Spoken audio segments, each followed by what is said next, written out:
This episode is brought to you by LifeLock. The holidays mean more travel, more shopping, more time online, and more personal info in places that could expose you to identity theft. That's why LifeLock monitors millions of data points every second. If your identity is stolen, their US-based restoration specialist will fix it, guaranteed or your money back. Get more holiday fun and less holiday worry with LifeLock. Save up to 40% your first year. Visit LifeLock.com/podcast. Terms apply. A common sense recap of the day's biggest stories. It's John Catsimatidis and Rita Cosby. Katz and Cosby on 77 WABC. Breaking news, WABC. And with the latest breaking news, let's go to John Solomon of Just the News, the founder and great investigative journalist. John, you have some big stuff first on what's going on in Syria and the information that the U.S. government knows about some of these bad actors. Yeah. Well, and you remember when Bashar al-Assad was thrown from power by the rebels, there was glee in the Western world, including inside the Biden administration. He was a brutal dictator. His family ruled with an iron fist for more than 50 years. But that glee has been overshadowing a dirty secret, which is the rebels who took over for Assad have had a significantly bad human rights record. They are deemed to be terrorists. This is a group typically known as HTS, and they've been on our terrorism watch list and terrorism designation lists since 2014. And there is significant evidence of their wrongdoing: kidnappings, killings, bombings, torture, forcing children into being soldiers way before their adult ages.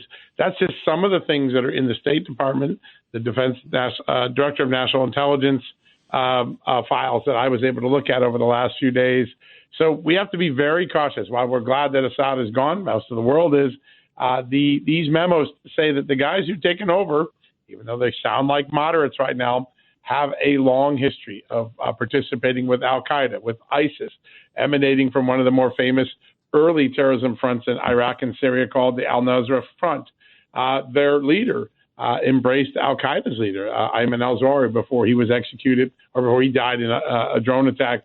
There is real significant evidence that these guys are of great concern to the U.S. intelligence community. That's been glossed over in most of the media reporting the last 3 weeks since Assad was overthrown.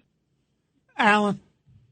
I'm sorry, John, it's Richard Weinberg. The problem is he's mouthing the right things.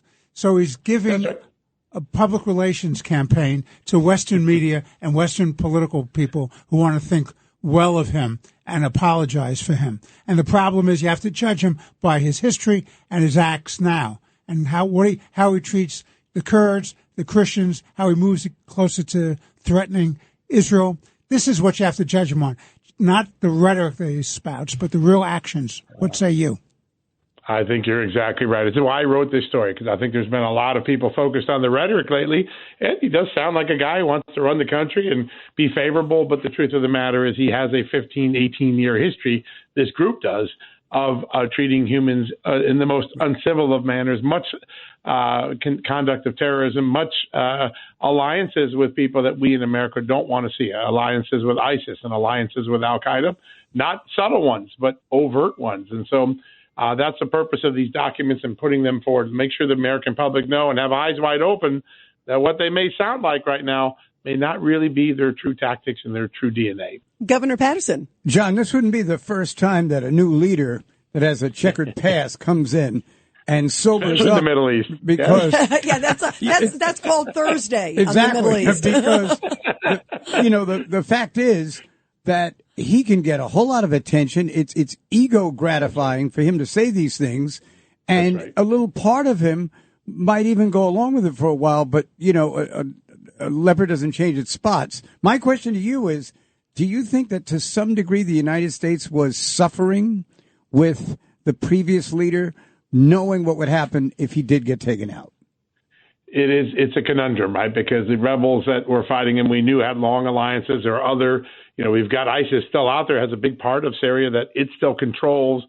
Syria is a very toxic environment where any one of 4 or 5 different groups could ultimately take control of the country. There's no real clear leader, with the exception right now that HTS has control. This terror group has control of Damascus and is working with the West, working with their Arab allies right now. But Turkey's sitting in one border looking, maybe they're going to do something. Israel's taken a little bit of territory on their border to give themselves a security buffer. And in between those two buffers, there is a witch's brew of different groups, all who have long, violent histories, many who have terrorist ties. And I think at the end of the day, the Biden administration, our intelligence community particularly, was aware that behind Assad's fall was a lot of uncertainty about the future. There's nothing guaranteed about a successful Syria going forward without American leadership to maybe perhaps guide it.